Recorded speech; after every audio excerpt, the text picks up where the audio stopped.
Bueno, un saludo especial para todos. Nuevamente estamos en este espacio de conversación sobre derecho de seguros. En esta oportunidad vamos a conversar del derecho de seguros en Costa Rica. En esta oportunidad tenemos a un invitado muy especial, un amigo de la casa, conocido de muchos congresos e incluso un futuro anfitrión, Dios mediante este COVID nos ayude, de un congreso ibero-latinoamericano de derecho de seguros, y es nuestro amigo Neftalí Garro. Voy a tratar de presentar a Neftalí con todos estos evoluciones, digamos, de la experiencia y de toda la trayectoria que ha tenido. Neftalí pues está ubicado en Costa Rica, en San José. Es socio fundador de una firma muy importante, es BLP Legal. Él dirige la práctica comercial de seguros y reaseguros. Es un activo miembro de múltiples asociaciones, de Insuralex, donde ha sido incluso presidente por unos periodos, de Interlaw, de la Asociación Costarricense de Derecho de Seguros, que es la sección nacional de AIDA en Costa Rica. Asimismo, pues la Cámara de Comercio Italo-Costarricense, bueno, entre otras asociaciones en las que está vinculado y es activo participante. Asimismo, Neftalí es conferencista nacional en Costa Rica y también a nivel internacional, conocido de múltiples espacios académicos. Y primero que todo, pues Neftalí, darte la bienvenida a este espacio y darte las gracias por tu tiempo y por la generosidad en compartirnos unas ideas que conversaremos. Bueno, Jonathan, muchas gracias. Más bien, en primer lugar, reiterarte mi agradecimiento por la invitación. Yo encantado de poder participar en esta iniciativa que me parece fabulosa. Y bueno, no sé si a los que nos vayan a escuchar les va a parecer útil o no, pero haré todo lo posible por darles una visión de los temas desde este lado del Zoom. Aquí en Costa Rica, como les vamos a contar, pues tenemos alguna legislación relativamente reciente en materia de seguros y pues para mí de nuevo un enorme placer estar acá y poder apoyarte. Muy bien, Neftalí. Pues nada, yo creo que entrando en materia, la primera pregunta, que yo digo que es más una invitación, es a que nos puedas compartir un poco relacionado con la regulación del contrato de seguros en Costa Rica, todo lo que ha pasado en este país, que ha sido un ejemplo en muchos temas de legislación, especialmente, aunque no exclusivamente para Colombia. Bueno, tal vez hay que empezar por el principio, como dicen, y destacar que Costa Rica, en realidad, hasta hace unos, ¿qué? 12, 14 años, era más bien una especie como de oveja negra, si se quiere utilizar el término, en materia de derecho de seguros y de regulación del mercado de seguros y las instituciones de seguros. ¿Y por qué digo esto? Porque Costa Rica mantuvo hasta el año 2008 un monopolio estatal en la emisión y colocación de pólizas de seguros comerciales de todo tipo. Estamos hablando y ojo que digo comerciales, no estamos hablando de seguro social, que eso evidentemente es otra cosa y funciona siempre en manos del Estado, sino en los seguros comerciales comunes y silvestres que todos conocemos, llámese autos, llámese incendio, vida, salud, gastos médicos, etcétera. Este monopolio se originó a principios del siglo 20, en el año 1924, y se mantuvo vigente por más de 80 años hasta que, producto de la negociación del Tratado de Libre Comercio entre Centroamérica, República Dominicana y Estados Unidos, Costa Rica asumió la obligación de eliminar ese monopolio, es decir, de eliminar las barreras de acceso que existían producto de esa ley de monopolio para que compañías privadas, tanto de capital nacional como de capital extranjero, pudieran vender seguros en el país. Entonces, el 2008 marcó, repito, un punto de inflexión en el que se adopta la primera de dos leyes importantes que tiene el país para regular esta actividad.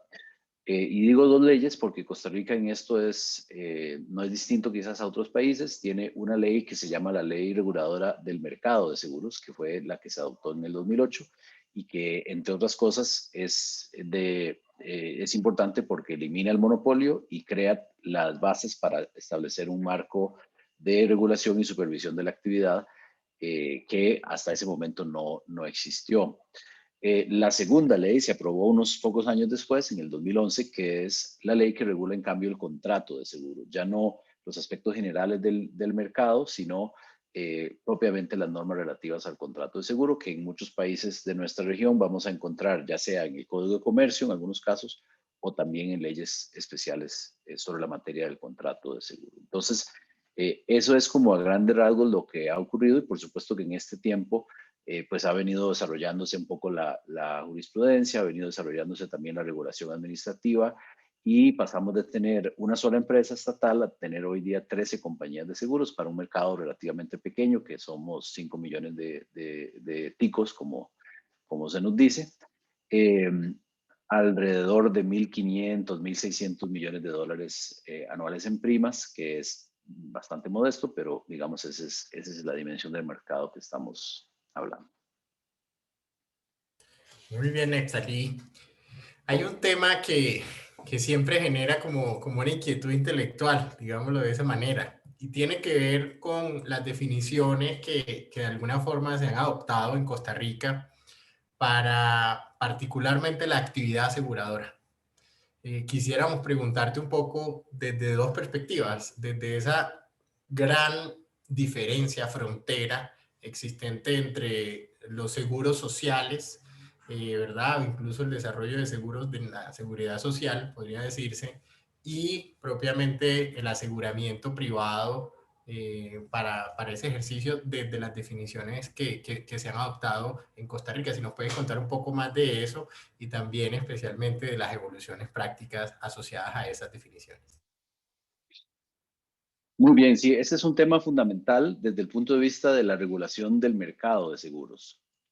Vamos a ver, la posición desde el punto de vista, pensemos incluso hasta filosófico, y si se quiere ver jurídicamente desde el punto de vista constitucional, en Costa Rica, y no creo que sea distinto en Colombia, es que en general las actividades económicas son actividades que están en el ámbito de la libertad de empresa, ¿no? De la libertad comercial, de la libertad empresarial. Entonces, en términos generales, para desarrollar una actividad comercial cualquiera, yo no necesito pedirle permiso a papá Estado, ¿verdad? Si yo quiero poner una venta de limones, pues yo, en principio, estamos hablando de manera muy teórica. Evidentemente hay permisos, hay cosas que tienen que cumplirse, pero en términos generales yo no necesito una autorización, una venia del Estado, ¿no? Dicho eso, evidentemente hay actividades, como lo es toda actividad financiera, en general la banca, los mercados de valores, los seguros, las pensiones, que por su evidente interés público, por las implicaciones que tienen para los consumidores, para los ahorrantes, por un sinfín de razones que podrían ser motivo de una entrevista solo en ese aspecto, están sí, en cambio, sujetas a la autorización del Estado para que alguien las pueda llevar adelante. Pero entonces, si eso es así, ¿cómo vamos a establecer exactamente en qué consiste la actividad que yo tengo que realizar para que esté sujeta a una autorización del Estado? Es decir, si lo vemos desde un punto de vista constitucional, es prácticamente indispensable que la ley que viene a regular una actividad como la aseguradora contenga una definición lo más precisa posible de cuál es la actividad que alguien tiene que realizar para que caiga, para que entre, para que encuadre, digamos, dentro del ámbito de la regulación. Porque de alguna manera la ley lo que está haciendo es sustrayendo de mi ámbito de libertad empresarial una actividad que de otro modo yo podría realizar libremente. Si la ley no dice, si usted se comporta de esta manera y hace esto y vende este tipo de producto, entonces requiere una autorización del Estado. ¿Cómo luego impedir que alguien que esté haciendo eso lo pueda llevar adelante, ¿no? Entonces, desde ese punto de vista es que cuando interveníamos en la formulación de los proyectos de ley aquí en Costa Rica, se pensó necesario abordar el tema desde un ámbito tanto objetivo como desde un ámbito subjetivo. ¿Qué queremos decir con esto? Del lado del ámbito objetivo, hay que definir en la ley, o la ley debe definir, cuál es la actividad que se debe, que está siendo regulada, digamos. En concreto, cuál es el concepto de actividad aseguradora, independientemente de quién lo realice. Y luego, claro, hay un ámbito subjetivo que es también, bueno, ¿y cuáles son las entidades o las personas jurídicas o físicas, si fuera posible? No, me adelanto a decir que las personas físicas no pueden realizar actividad aseguradora en Costa Rica, solo personas jurídicas. ¿Cuáles son las personas, ámbito subjetivo, que pueden realizar la actividad? Sería insuficiente, pues, que la ley solamente se enfocara en uno de ellos, en uno de los dos. No, la ley tiene que tener ambos enfoques. Es decir, ¿cuál es la actividad que yo tengo que realizar para que encuadre dentro del alcance de la ley? Y obviamente quiénes están autorizados y quiénes pueden hacerlo para que también caigan dentro del alcance de la ley. Entonces, en esta línea, nuestra legislación, la ley reguladora del mercado de seguros, tiene una norma del artículo 2 que no la voy a recitar de memoria para no echarla a perder. Aquí la estoy viendo, que define de manera bastante concisa qué es actividad aseguradora. Y dice que consiste en aceptar a cambio de una prima la transferencia de riesgos asegurables a los que estén expuestas terceras personas con el fin de dispersar en un colectivo la carga económica que pueda generar su ocurrencia. La entidad aseguradora que acepta esta transferencia se obliga contractualmente ante el acaecimiento del riesgo a, ya sea indemnizar al beneficiario de la cobertura por las pérdidas económicas sufridas, a compensar un capital, una renta u a otras prestaciones convenidas. Entonces, en esa definición relativamente sucinta, digamos, se encapsulan los elementos, son 4 o 5 elementos que tienen que estar presentes para poder decir que una determinada actividad es aseguradora. Quiero destacar que la ley se enfoca en la actividad aseguradora como operación económica. Vea que si bien dice que se obliga el asegurador contractualmente a determinadas cosas, el énfasis en esta norma realmente no está en el aspecto contractual, porque vamos a ver que la ley del contrato de seguro tiene por su parte una definición de qué es un contrato de seguro para efectos puramente jurídicos. Una definición tal vez más estrecha que se enfoca únicamente en el componente jurídico. Pero esta definición que acabamos de leer, en cambio, se visualiza desde el aspecto de la operación económica. Y finalmente quiero llevar esto al plano práctico diciendo que la ley del mercado de seguros además tiene algo interesante que es algo que se copió del sistema que existe en algunos estados de los Estados Unidos, que es que le otorga a la Superintendencia de Seguros la potestad de definir mediante resolución de carácter general que cuando una actividad que pudiera ser de un área gris, digamos, si es actividad aseguradora o no, le otorga la potestad la ley a la superintendencia de definir si esa actividad en efecto es o no es actividad aseguradora. ¿Y eso para qué? Para darle una suerte de válvula de escape, digámoslo así, al sistema en donde el supervisor puede entrar y decir, ok, y menciono este ejemplo porque recuerdo hace algunos años conversando con algún colega colombiano que en alguna época esto fue un tema en Colombia, los seguros exequiales o las coberturas exequiales, ¿son seguro o no son seguro? ¿Es actividad aseguradora o no es actividad aseguradora? Bueno, la Superintendencia de Seguros en Costa Rica tiene la potestad de entrar a emitir una resolución de carácter general para decir si eso es o no es actividad aseguradora. Claro, no a su antojo, no es una decisión discrecional, es en aplicación de la definición que la ley establece de esa actividad.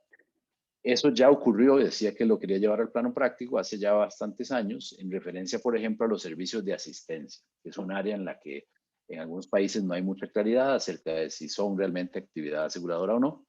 Costa Rica se hizo hasta un proceso judicial incluso, y fue el primer proceso judicial en el que la superintendencia decidió proceder contra una compañía que vendía servicios de asistencia que en realidad, decía la superintendencia, eran actividad aseguradora y lo estaba haciendo sin licencia y autorización. Ese caso llegó hasta la última instancia en el Poder Judicial, hasta la Sala de Casación de la Corte Suprema de Justicia en materia civil y ahí se sostuvo la posición de la superintendencia en cuanto a afirmar que esa actividad de esa empresa en particular calzaba en la definición de actividad aseguradora que leíamos hace unos minutos y por lo tanto requería autorización del Estado para ser llevada a cabo. Entonces, cierro el comentario diciendo, vean tal vez poco el ejercicio que quise hacer, pasar de la teoría más pura de qué actividades están en el ámbito de la libertad de empresa, cómo el Estado las puede limitar por una razón de interés público y decir, no, esto no es venta de limones, esto es actividad aseguradora y hay un interés público en que no lo realice cualquier hijo de vecino que no tenga determinados requerimientos. Y además, cómo eso luego fue llevado a la práctica a través de una resolución que estableció que esos servicios calzaban en la definición y llevado también a instancias judiciales donde el caso finalmente se resolvió de esa manera. Entonces, no quiero decir con esto que esa prueba de tontos, como se dice popularmente, este mecanismo, puede haber siempre áreas grises, pero al menos hay una manera de tratar de determinar este ámbito objetivo. Ya para cerrar, en el ámbito subjetivo, no es tal vez muy distinto a lo que haya en otros países. La ley además dice, bueno, ¿y quiénes pueden entonces realizar actividad? Solamente quienes cuenten con autorización de la superintendencia. Y a grandes rasgos hay unas categorías de personas jurídicas que lo pueden hacer. Ya decíamos que no pueden las personas físicas. En primer término, el Instituto Nacional de Seguros, que es la empresa estatal ex monopolio que mencionaba al inicio, que se mantuvo como empresa comercial del Estado en la actividad aseguradora. En segundo término, las sociedades anónimas locales que tengan autorización de la superintendencia y cumplan con todos los requerimientos de capital y otras cuestiones como temas de gobierno corporativo, idoneidad de directores, personal clave, socios. En tercer lugar, las sucursales de empresas extranjeras. La ley costarricense admite que las empresas, perdón porque hay una mariposa aquí en mi oficina, perdón. Las sucursales de empresas extranjeras pueden operar en Costa Rica también de manera directa sin tener que establecer una filial o una subsidiaria y en la práctica existen dos. Luego, también una modalidad no muy común, esto tal vez sí es algo interesante o novedoso, que es la modalidad de comercio transfronterizo. Aquí vuelvo a las negociaciones del Tratado de Libre Comercio, que en el caso de Centroamérica y Estados Unidos establecen la obligación de permitir la colocación de seguros de manera transfronteriza, es decir, ya ni siquiera con la necesidad de establecer una sucursal, sino derechamente de manera transfronteriza. Pero claro, solamente si un tratado internacional establece esa obligación, o sea, no es abierto a cualquier país, sino a aquel país que haya negociado esa modalidad en un tratado. Y dos, para ciertas líneas, no para cualquier línea. ¿Y cuáles líneas? Bueno, las líneas que son inherentemente transfronterizas. Estamos hablando de aviación, estamos hablando de carga, estamos hablando de ciertas clases de cuentas globales para compañías multinacionales, en fin, algunas categorías limitadas de seguros que son inherentemente transfronterizos. Por último, y ahora sí cierro este comentario, ámbito objetivo y ahora subjetivo, las cooperativas aseguradoras. La ley prevé también la posibilidad de que las aseguradoras se conformen como empresas cooperativas, si bien hasta ahora es una posibilidad teórica porque no se ha formado ninguna todavía en el país. Entonces, con eso les doy como una pincelada muy resumida de este análisis de ambos ámbitos, objetivo y subjetivo, para la regulación de la actividad aseguradora en Costa Rica. Bueno, Nefta, definitivamente ahí te comparto que en Colombia se radicó recientemente un proyecto de ley de reforma financiera, que es como un paso siguiente a la misión del mercado de capitales, que fue una misión de expertos convocados por el gobierno. Y la definición de actividad aseguradora costarricense es la que se estaría planteando en ese proyecto de ley.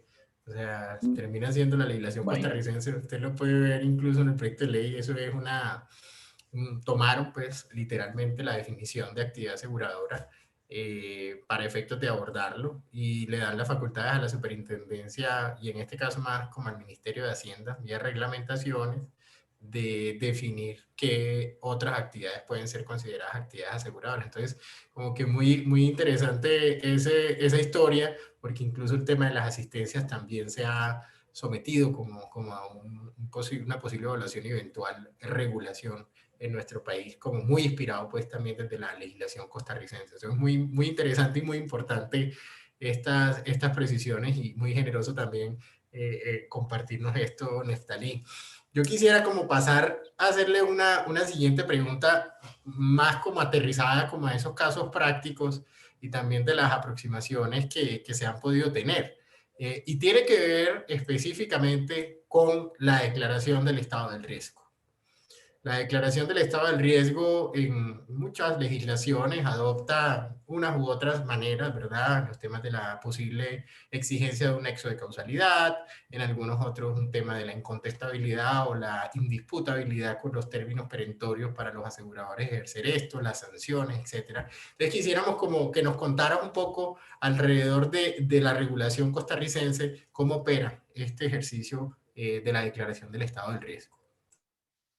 Claro, perfecto. Bueno, acá saltamos, digamos, a la segunda ley que mencionábamos al inicio, ¿verdad? Ya no un tema de mercado de seguros, sino más de la regulación del contrato y en particular de la ley de 2011 sobre el contrato de seguro.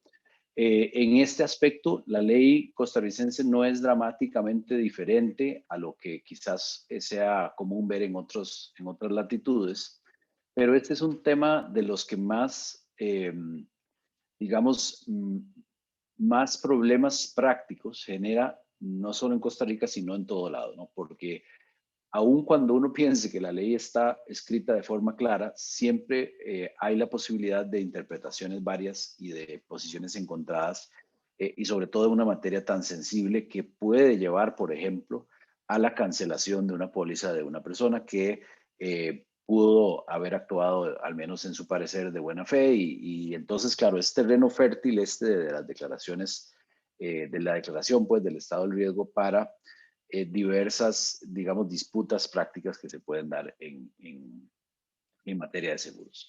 Si bien, como sabemos, esto de la declaración del riesgo aplica tanto en seguros generales como en seguros de personas, por la dinámica propia de los seguros generales, donde generalmente hay una cosa asegurada física, un objeto, digamos que el tema es de menor importancia, casi siempre porque además el asegurador pues está en posibilidad de realizar una inspección del riesgo y por lo tanto lo que el asegurado o más bien el solicitante del seguro declare o no en relación con ese objeto, digamos que es tal vez menos trascendental.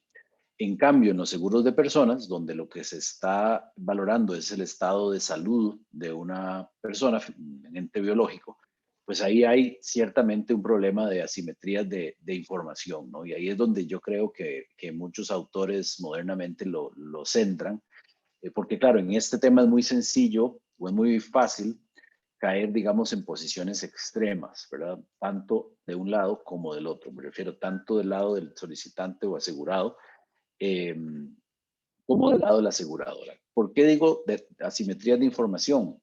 Y así lo explica muy bien, por ejemplo, el autor Abel Veiga en alguna de sus publicaciones sobre el contrato de seguro, que les recomiendo revisarla si la tienen a mano.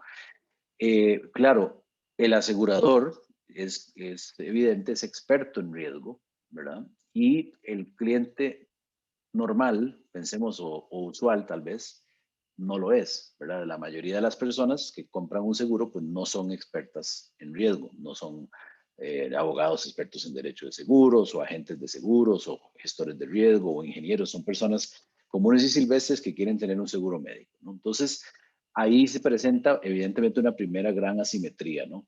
El experto en riesgo, la aseguradora que tiene un batallón de personas expertas en análisis y selección de riesgo, médicos, actuarios, etcétera, de un lado, y del otro lado, José Rodríguez o María Rodríguez, uso esos ejemplos porque son los nombres más comunes en Costa Rica, eh, que no saben absolutamente nada de seguros y que tienen que llenar un formulario que tiene preguntas sobre sus antecedentes de salud. Evidentemente, pues es claro que en esa asimetría tiene que haber del lado del asegurador un esfuerzo por presentar información coherente, preguntas claras, preguntas sencillas, preguntas en idioma español e inteligible para la persona común. En fin, muchos aspectos que ya entran en el ámbito, como decías al inicio, de la protección al consumidor, ¿verdad? Que se entremezcla acá con los conceptos del derecho de seguro puramente. Y sí, facilitarle de alguna manera a ese cliente, a ese asegurado prospectivo, a ese solicitante de seguro, ese proceso de declarar el riesgo. Es cierto que la declaración del riesgo es una carga que la ley establece a cargo del cliente. En el caso de Costa Rica, el artículo 31 de la ley del contrato de seguro establece que la persona tiene la obligación de declarar todos los hechos y circunstancias que conozca y que puedan razonablemente considerarse relevantes para valorar el riesgo. Vean qué frase tan ambigua, porque entonces una persona que no es experta en riesgo, ¿qué puede considerar razonable, ¿no? Entonces, claro, esa ambigüedad y esa simetría, en este caso, del lado del asegurador, ¿cómo se resuelve típicamente? Bueno, se resuelve a través, de nuevo, de la formulación de un cuestionario. No es decirle a la persona, mire, dígame todo lo que usted crea que es relevante. Yo no sé nada, yo no tengo idea que pueda ser relevante. Yo no sé si aquella caída que tuve hace 10 años que me quebré la rodilla, para usted es relevante o no. Para mí es irrelevante porque ya pasó y no tengo nada, pero capaz que usted me va a decir, no, ahí hay un problema, hay que indagar, hay que ver si quedó bien curado, en fin. Entonces, esa discusión no conviene tenerla y de nuevo modernamente lo que se hace es que se sustituye ese proceso por la elaboración de un cuestionario a cargo del asegurador. En algunos países, como en España, la falta de cuestionario, por ejemplo, impide entonces que alguien utilice, que una aseguradora utilice o alegue la falta de declaración de alguna información para anular o cancelar un seguro, por ejemplo, por omisiones en esa declaración. En Costa Rica la ley no llega a tanto y no regula del todo el cuestionario, pero la ley no es ajena a la práctica comercial y la práctica comercial, reitero, es prácticamente en todos los casos utilizar el cuestionario o bien que el asegurador en algún caso diga no, no requiero realmente una declaración de riesgo y no voy a utilizar un cuestionario. Y con esto estoy yéndome a asegurar lo que haya, porque no estoy preguntando nada, no voy a poder alegar mayor cosa. Entonces, bueno, la carga de declarar el riesgo. Ahora bien, ¿qué pasa con el problema típico que es que entonces luego surge la aseguradora, perdón, llega a percatarse por alguna razón de que haya alguna declaración que es omisa o que es falsa, ¿verdad? Que es incompleta, digámoslo así, o que es derechamente contraria a la verdad. Bueno, el artículo 32 de nuestra ley regula ambos supuestos, ya sea la falsedad o la reticencia, ¿verdad? Decir la verdad, pero no toda la verdad, sería la reticencia, es una foto incompleta, digamos, de la realidad. O bien decir algo que es abiertamente mentira, ¿no? Decir que no tengo ningún problema y en realidad, o por ejemplo, no, me preguntan, ¿alguna vez has sido operado del corazón? Y yo digo directamente que no y en realidad eso es mentira, ¿no? Y la ley, buscando darle una cierta protección a ese solicitante del seguro que no es experto, otra vez la cuestión de la simetría de información, eh, divide, digamos, las posibilidades en dos. Y entonces dice, bueno, si la declaración es omisa o falsa, porque es intencional esa omisión, esa es una conducta muy grave que nosotros no vamos a tolerar, dice la ley. Es decir, la ley es alérgica a todo aquello que huela como a una falta a la buena fe. ¿Okay? Entonces, reitero, si la declaración es falsa o es incompleta de forma intencional, y evidentemente el asegurador tendría la carga de probar que hay intención ahí, la ley es alérgica a eso y tiene una consecuencia muy drástica, y es que le dice al asegurador, usted tiene derecho a cancelar ese contrato de una vez e incluso puede retener las primas que se hayan pagado hasta ese momento. Es una especie de sanción que la ley establece por una conducta que considera eh, despreciable, digamos, porque es de nuevo reveladora de una mala fe casi. ¿Okay? Y además establece que en caso que sea intencional, no hay una caducidad para ese derecho de alegar la falta. La única limitación podría ser el periodo de disputabilidad, que está regulado en otra parte de la ley, que no puede ser inferior a 2 años, pero aún en ese caso, siempre y cuando no haya dolo, porque si hay dolo, nuestra ley permite cancelar el contrato por declaraciones falsas o inexactas, incluso más allá del periodo de disputabilidad. Es decir, en una línea, si es intencional, aquí, señora, a usted nadie le va a ayudar, porque usted tiene el deber de actuar de buena fe y la ley es alérgica a ello. Ahora bien, y alguien se preguntará, bueno, pero en la práctica, ¿cómo va a ser el asegurador para probar que la omisión fue intencional? ¿Acaso que el asegurador tiene un video o una foto o algo de la persona llenando el cuestionario y diciendo, esto sé que es mentira, pero no lo voy a poner. O sea, ¿cómo probar esa intencionalidad? Ciertamente es difícil y el asegurador tiene que recurrir a inferencias, por ejemplo, ¿verdad? El cuestionario es tan preciso, el cuestionario, y es tan evidente que la persona no tendría cómo haber olvidado este dato, que tenemos que asumir que esto fue intencional. Ahora, es una valla difícil de superar. No es tan sencillo para el asegurador probar la intencionalidad. Esto es, y voy a hacer una, perdón que sea tan coloquial, pero a veces cuando lo presento a mis estudiantes del curso de Derechos Seguros en la UCR, Universidad de Costa Rica, utilizo referencias de El Chavo del Ocho. Para los estudiantes jóvenes, eso es historia antigua, muchos no saben ni qué es, pero muchos por suerte todavía ven los clásicos o saben a qué se refiere uno. Eso es como cuando el Chavo decía que algo fue sin querer queriendo, ¿verdad? Fue sin querer, pero fue como queriendo, ¿verdad? O sea, fue inocente, pero realmente no tanto, fue sin querer queriendo, ¿no? Diferente es, en cambio, es el segundo supuesto, cuando en cambio la omisión o la declaración falsa no es intencional. Cuando no es intencional, diría el Chavo, es que se me chispoteó nada más, pero no fue sin querer queriendo, fue que realmente se me chispoteó, o sea, yo lo olvidé, pero de veras que fue de buena fe. Entonces la ley dice, bueno, señor, eso puede tener consecuencias, pero su conducta no es tan grave como el supuesto en que esto fuera intencional. Léase también cuando el asegurador no puede probar que es intencional, porque si el asegurador no tiene cómo probarlo, la ruta que le queda es asumir que no fue intencional, aunque tenga sus sospechas. Pero si no lo puede probar, se va a meter en un zapato si trata de decir que esa declaración fue intencional. Ahí las consecuencias son distintas, son más protectoras del solicitante del seguro. Primero, hay una caducidad.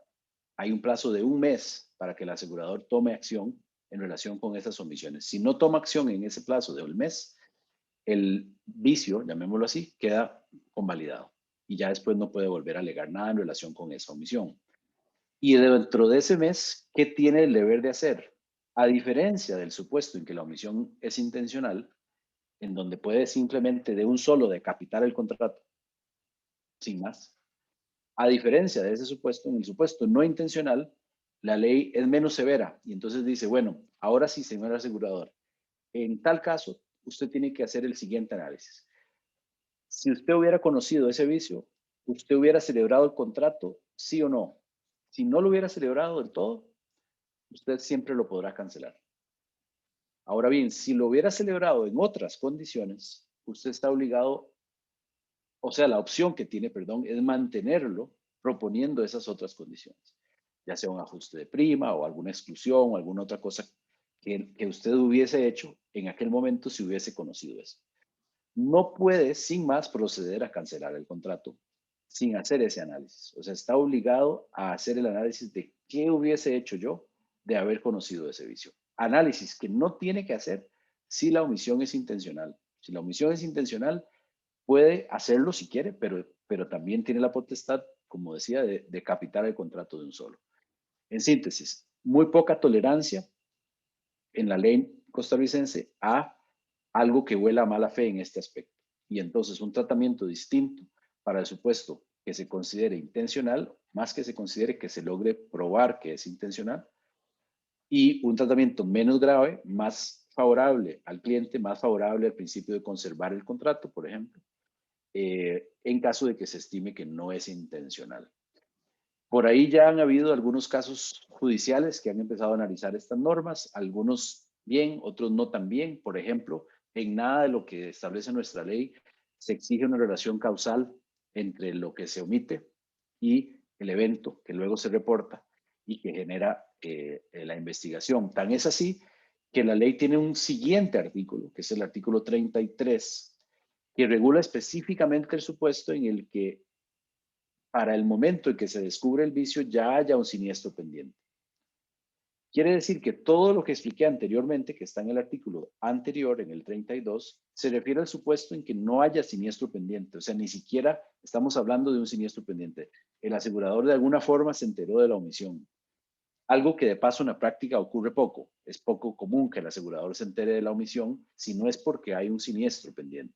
Porque cuando viene el siniestro es cuando el asegurador entonces hace la investigación y puede de ahí resultar que haya habido omisiones o declaraciones falsas. Pero más allá de que en la práctica eso se da poco, la ley regula incluso de forma separada, reitero, el supuesto en que haya siniestro pendiente. Y como hay siniestro pendiente, hay aún así un tratamiento eh, que busca proteger al asegurado, que es decir, bueno, salvo dolo, usted tiene que pagar la prestación que hubiera correspondido en la proporción que hubiera correspondido si se ajusta el contrato a la verdadera magnitud del bien. Paro ahí porque no sé si quedó claro o si hice un enredo, pero así es más o menos como se trata este tema complejo en la ley de Costa Rica. Excelente, Neftalí. Pues yo creo que usted es bastante esquemático y esos mapas mentales ayudan mucho a entender pues todos los diferentes supuestos que pueden generarse. Yo creo que una última pregunta, como para cerrar el espacio que quisiéramos elevarle es, si usted tuviera que escoger una o dos de esas características que entendiendo el contexto económico, político, social de Costa Rica, sean como de esas características que uno destacaría, pues luces o sombras también de la ley costarricense de seguros, ¿cuáles serían para usted esas características especiales que hacen especiales a la legislación de seguros costarricense? Bueno, yo creo que eh, sin duda una particularidad diferenciadora de nuestro marco legal es todo lo que tiene que ver con su origen en un monopolio estatal, ¿verdad? Ese monopolio estatal fue positivo en algunas cosas, no hay que ser mezquino, hay que reconocer que la empresa estatal, así como hizo muchas cosas mal, pues también hizo muchas cosas bien. Para mencionar un ejemplo, el sistema de seguros de riesgos del trabajo, que siempre fue administrado por la empresa estatal y a la fecha, es modelo a nivel mundial, la verdad. En el caso de Costa Rica funciona de manera espectacular y es mérito, digamos, primordialmente de la empresa estatal, claro, debo decir, con el aporte de las primas que pagan los patronos. Em, pero así como había cosas positivas, pues claro, en todo monopolio hay cosas nefastas, ¿no? Entonces, desde la falta de competencia per se, hasta los costos muy elevados, hasta el poco dinamismo en la producción de nuevas modalidades de aseguramiento, nuevos productos, para no decir la relativamente escasa protección al consumidor que uno puede esperar en un régimen de monopolio, ¿no?